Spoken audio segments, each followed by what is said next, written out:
It is not our job to convince people to take a certain journey.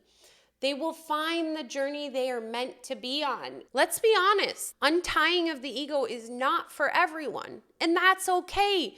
So in having conversations, remember that you have chosen a path that is not for the masses, at least not today. And the piece that you need to remember is to stand in your truth and stand in your truth with respect and love. Welcome back to One's Journey of Unwinding the Mind and, of course, your daily microdose. Now tune in to the latest episode of One's Journey. Today I want to talk about having conversations with others who maybe their belief system or their view or whatever doesn't look the same as yours, and how to show up, how to honor the way in which we're learning to live, how to honor yourself, how to honor Jesus, whatever it may be, but really the essence of showing up when you're on this journey of untying the ego and, let's be honest, prickling people. I tend to prickle people a lot. People either very much so resonate with my message or very much so I prickle them. And the other day I made that statement in a networking group and people chuckled, whatever, but some of my friends made a really good statement. They said, well, prickle is movement anyway. And that is the truth. I truly believe that even if people don't fully understand what you're sharing with them, that you are sparking a remembrance within. Because the bottom line we need to keep in the forefront in reminding ourselves is that we all contain the answers within. It's just there's layers and layers of crap on top, and there's a division between the ego belief system and the Holy Spirit belief system, and it's like breaking back down that wall and coming from a place of the Holy Spirit. There are thousands of ways to get there. That is another thing to remember, is that no journey is the only journey. Do I believe the final destination is all the same? Yes. But there's so many different ways that people can get there that look so different. For example, if you're in this community, I don't know, maybe you have chose that A Course in Miracles is the journey for you, like I have. But you could also be in this community and not have decided that A Course in Miracles is the exact journey for you. That's okay.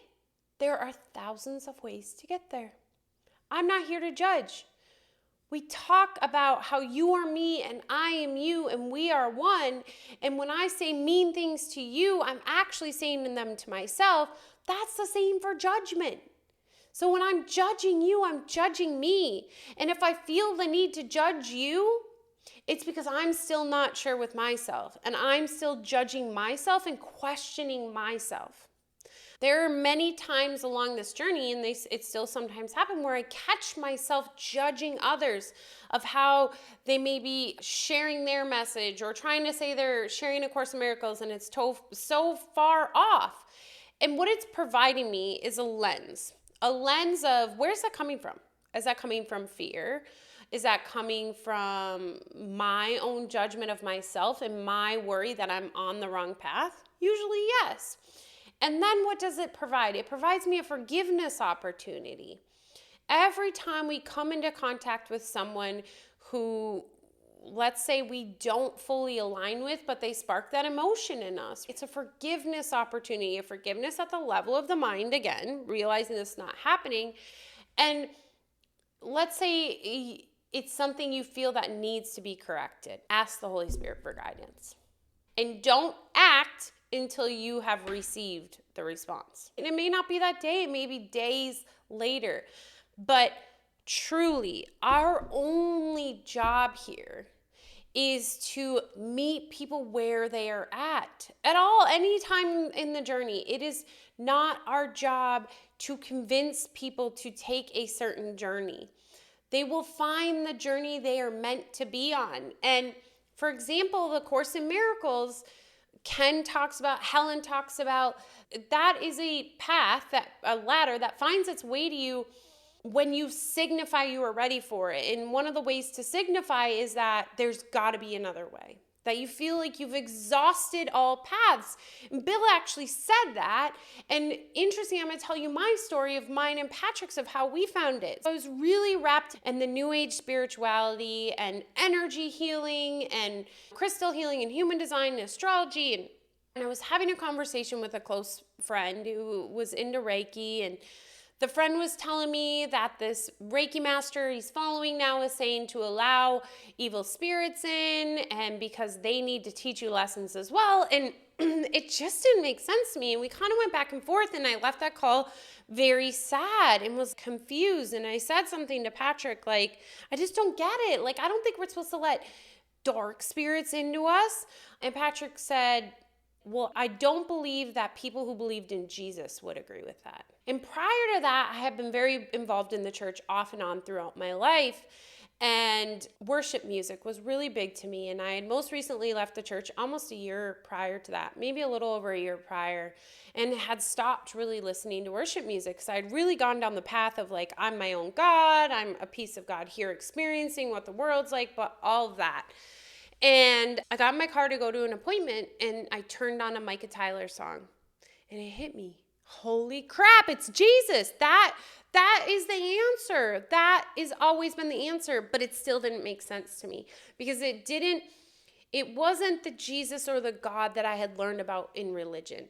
It was truly the God that it unconditionally loves you, really has no conditions, but it didn't make sense. Like, why do you make this all for earth? Why do I suffer all the time? It didn't make sense. And I either called or texted my mentor, Jess, and I was like, oh my gosh, I had this epiphany, like it's been Jesus this whole time, but it's not like the Jesus the church talks about or the God the church talks. It's like, this guy is like truly unconditional and loves us for everything, and why did he make this awful world? And she's like, I've been listening to a book that I think has a lot of your answers, but I'm grappling with it still myself, so that's why I hadn't shared it with you. She sends it to me, and at that point, it was the disappearance of the universe. And she had also sent me A Course in Miracles probably like a week prior when I look back at my text messages. And I had been introduced to it years prior, but never intrigued to look into it. And I believe it was because the time was not right. I wasn't at a place of full surrender and seeking the truth. I was still seeking how to make my illusion better for so many years, praying to the porcelain God, praying to God to save me out of this problem or to provide me with this or that or whatever it may be. And I hadn't exhausted enough resources. I hadn't spent enough time in the spiritual buffet line to really get to that point of surrender where I would be open to accepting such thoughts and be open to doing some really, really hard work. Let's be honest, the course isn't for everyone. Untying of the ego is not for everyone, and that's okay. So in having conversations, remember that you have chosen a path that is not for the masses, at least not today. And you're going to get a lot of pushback. But the piece that you need to remember is to stand in your truth and stand in your truth with respect and love. Literally, the best thing you can do is to show up as a representative of what life looks like when you untie yourself from the ego, what truly living looks like. And I'm not talking about in this illusion, but living outside of the illusion and appearing you're still in the illusion. Because that is what happens when we untie ourselves from the ego. We can truly live from a place outside of the illusion, but our body appears to be here. That is literally the most powerful thing you can do, is to continue to just stand in your truth, be respectful, come from a place of love. Ask the Holy Spirit for guidance if you feel that you need to help correct someone's misunderstanding of your beliefs, but in a respectful manner, and follow what the Holy Spirit shares with you, and don't do anything until you get that response. And ultimately, be the damn light. When you stand in your love, in your light, people are going to notice. And the people that are truly ready for this message and at that place of surrender will hear your message. They will hear exactly what they are ready for. And it is not up to you what is done with your words. Remember that. You are only here to share your truth, and how someone else receives it or integrates it or understands it or any of the above is the Holy Spirit's job. That is not your job. Quit trying to make that your job and step back. Your only job is to do your part of the sonship and get your ass back home. That's what I'm doing. I'm working every day to show up as the light and the love and do the damn hard work, right? This is not easy work. This is not for everyone. And I can see why I had to be at a place of surrender to take it on, because let's be honest, manifesting and readjusting the illusion is a lot easier than facing a lot of hard truths. But the cool thing is, facing hard truths may be hard at the beginning, but it gets easier towards the end. So it's like, do you want your hard now or your hard later? That I went off on a tangent there. But ultimately, navigating conversations, honor, respect. Remember, judgment to them is judgment to you. If you're feeling that you're needing to correct something, always ask the Holy Spirit. And don't just ask, but wait for the response. Wait to receive that inspired thought, so you'll know, right? That inspired thought of what the next steps are. Know that it's not up to you what the content is that they receive or the context. It's up to the Holy Spirit.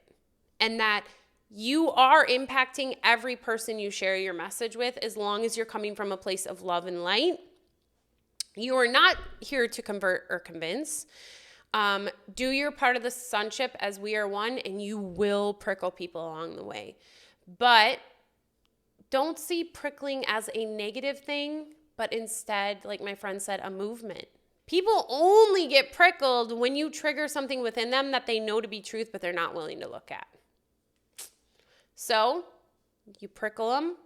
They do nothing with it, but they will never lose that awareness and will always stick with them. And one day, one lifetime, maybe 10,000 lifetimes from now, I don't know, they will eventually address what you prickled, and they will find their way back home. Because also remember, this all happened at once. It has already ended. It's like we're watching a movie and everybody makes it back home because they never truly left, okay? So stop acting like you gotta save the world. All you gotta do is save yourself. Maybe I should listen to that too.